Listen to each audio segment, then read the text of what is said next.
he said no. And he said, what about the young woman you had with you?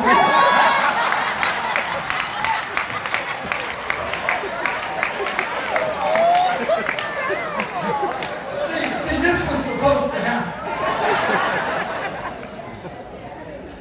So he gave me her number, I gave my boy.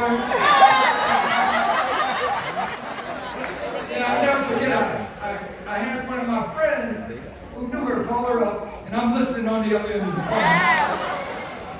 And he said, Toki, that's what they call me. I didn't become Ted until I went to college. Everybody from DC knows me as Toki. He said, Toki was on the bus trip the other day, and he saw you, and he would like to know, could he call you and perhaps take you out? I'm listening on the phone. She doesn't know that. And I never forget. She said, Toki's a hoodlum, and all his friends are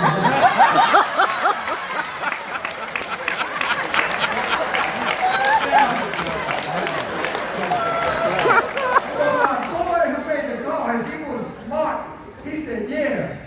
But he's in honors.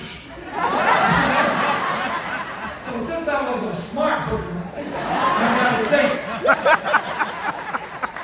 And really the rest is history. I mean, this is a love story. We got married at 21. We'll be married 48 years Christmas Day.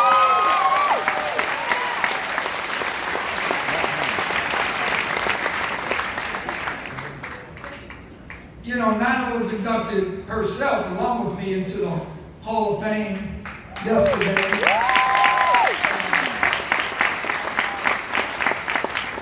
She's the Secretary of State of New Jersey, Associate Dean at Rutgers Law School. I mean, she's a bad girl.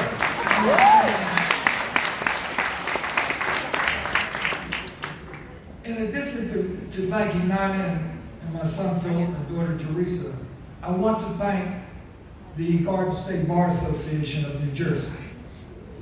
I'm not from New Jersey, but my legal career began in New Jersey, and I was raised by the Garden State Bar. When I got out of Harvard Law School in 1976, I got a clerkship on the U.S. Court of Appeals for the Third Circuit. And it was with a judge named John Gibbons, very famous judge. The only downside from my perspective was that the clerkship was in Newark, New Jersey. And I had never been in Newark in my life except to interview for the clerkship. I'm from Washington, D.C., and I was supposed to go out to L.A. to a big law firm after the clerkship. And after I'd been there a few months, Judge Gibbons said to me, you should forget about LA and you should stay in New Jersey and make that your home and practice there. And I initially told him, I said, Judge, look, nobody knows me and I know nobody. I didn't know a soul in New Jersey, nor did Nana. And I was the only black law clerk that year in the courthouse. And I may have been the only black law clerk in the whole Third Circuit that year. That was 3 states and the Virgin Islands. But the black lawyers in New Jersey, they heard that there was a black law clerk for a federal judge. And that was a big deal back then. It was unprecedented almost on the Third Circuit. And the black lawyers in New Jersey, they embraced me. They came, they knew I was down there by myself. They hugged me. And they encouraged me, just like Judge Gibbons, to stay. Now, in all candor, I didn't stay at first. When the clerkship ended in 99, we got in our little Toyota Corona with no air conditioning, and we started to drive to Los Angeles. But along the way, we kept questioning whether or not we were making the right decision. LA had all the stars and the glamour, but we had been happy in New Jersey. And we had been embraced. And we discussed it all along the way heading to California. And in the middle of Texas, right outside a city called Junction, Texas, we made a decision. We're going back to Newark.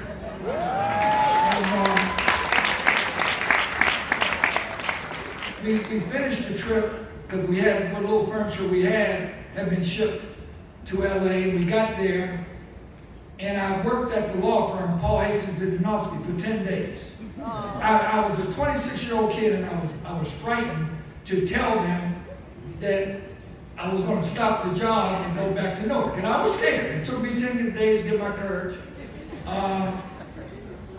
At the same time, I called one of the firms in Newark that had asked me to stay. I told them I wanted to come back. I had no money. I was broke. They wired me $2,000 to get back. And we went back to East Orange, New Jersey. And the rest was history. But as I said, I had no one in New Jersey but my wife and the people who became my friends in the Garden State Bar, including Paulette Brown. We all started together.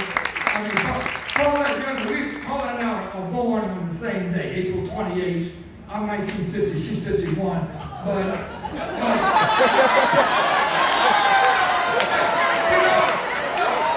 because she looks good, I can talk to her. Okay? Correct. Now, that Garden State Bar, it was a special organization. We had, when we started 77, 78, we had in that organization 3 former national presidents of Boston. We had Bob Pickett from Michigan. We had Art Martin going to Georgetown. We had Junius Williams from Yale. Paulette and Junius will going to become president of the NBA. I mean, this was an incubator. We were a young, radical group. That first year, we made a decision. We were going to run a black woman for Congress, Golden Johnson. Okay, everybody said no. You had Peter Rodino, who held the seat. New Jersey had no black representative, and we said no.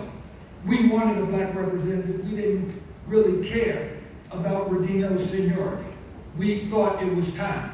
And we ran Golden. She did not win, but we learned how to run a political campaign.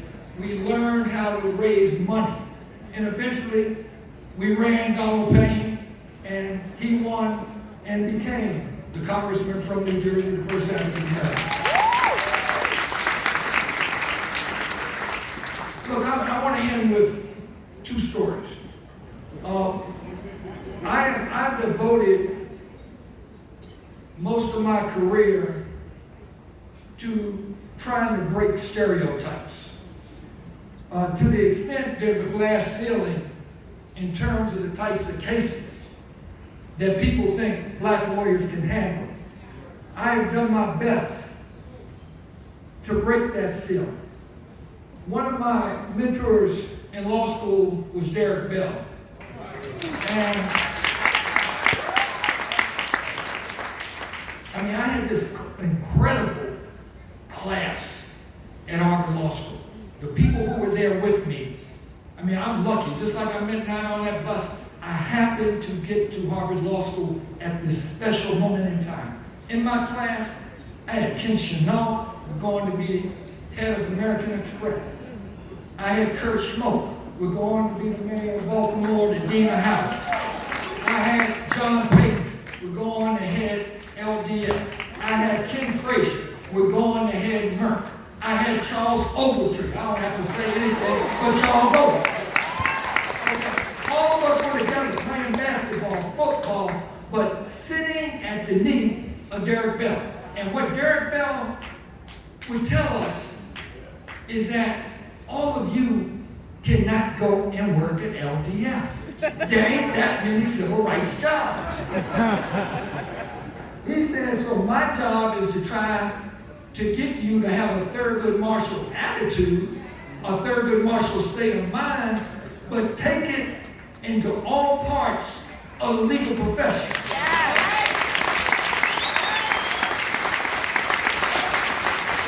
Whether it be a judgeship, federal prosecutor, corporate job, whatever. You had to have a Thurgood Marshall state of mind, but realize everybody could not work at LDF. And Derek Bell said to us back then, he said, understand, when you get out, they're going to try and pigeonhole you.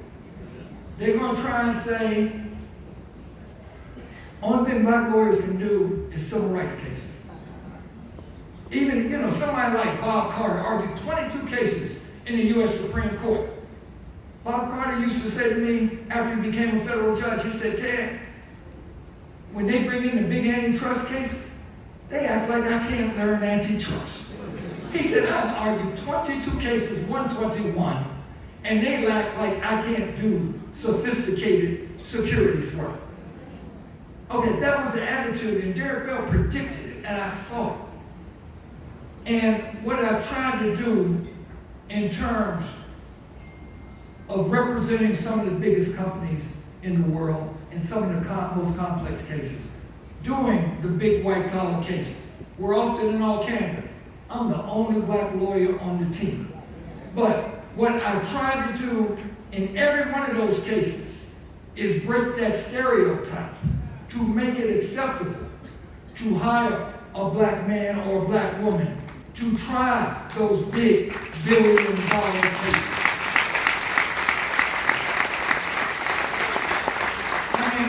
The two stories. One story, let me take you to 1950, when I'm born. I'm born April of 1950 in D.C. Plessy v. Ferguson is still the law of the land. He's 4 years away from Graham. Bill Coleman, that year, young African American, he was clerking on the U.S. Supreme Court for Felix Frankfurter. The first African American to ever clerk on the Supreme Court. Bill Coleman, brother from Philly, he was #1 in his class at Harvard.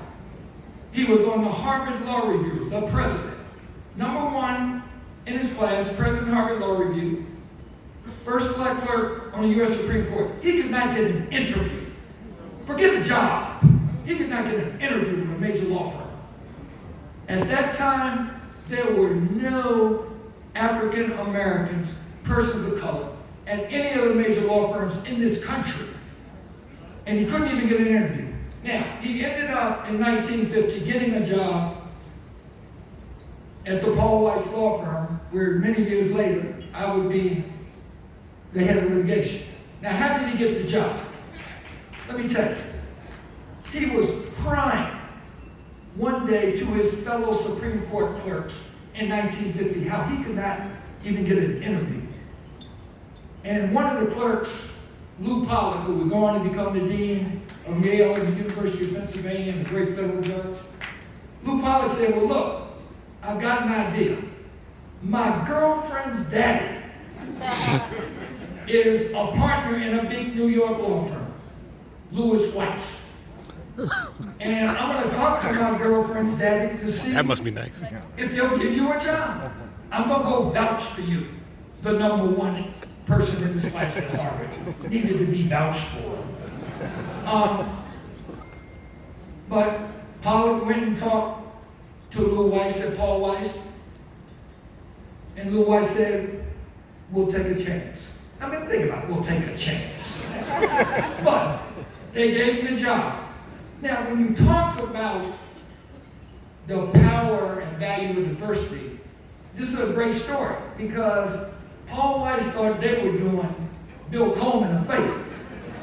It was the other way around. Because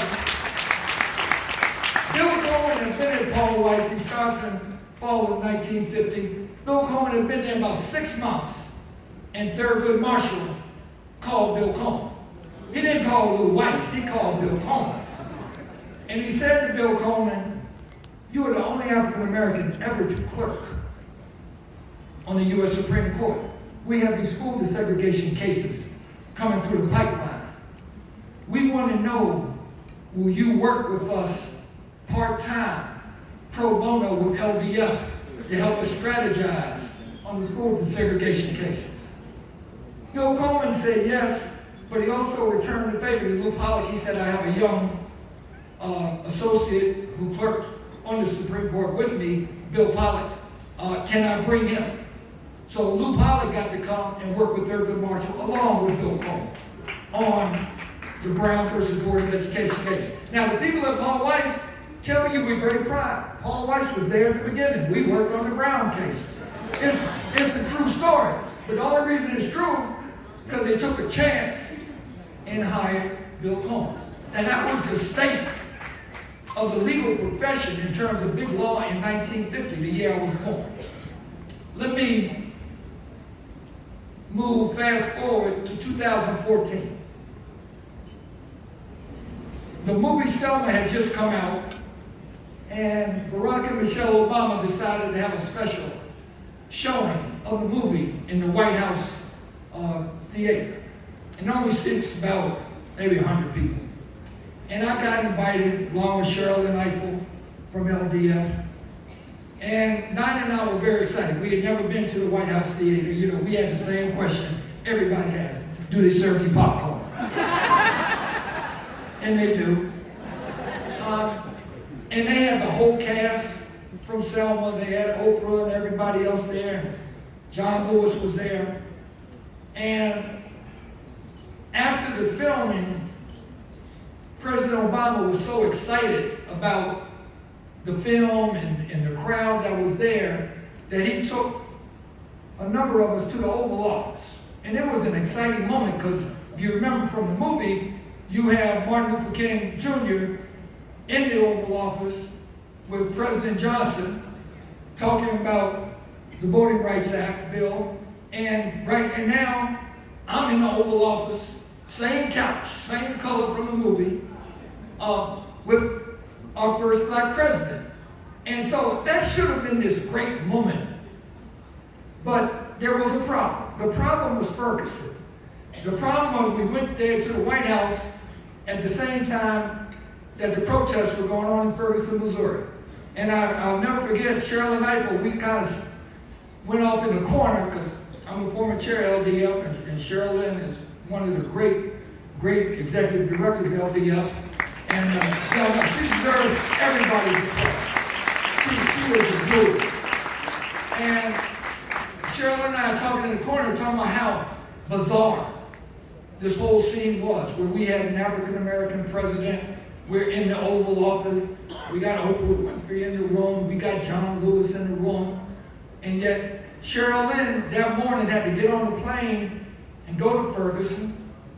I had to try and go out and raise money to help support what was going on in Ferguson, and we're trying to deal with this disconnect. And as we're sitting in the corner, you know, trying to deal with this, John Lewis came over, and he said, "What's wrong? Y'all look kind of sad."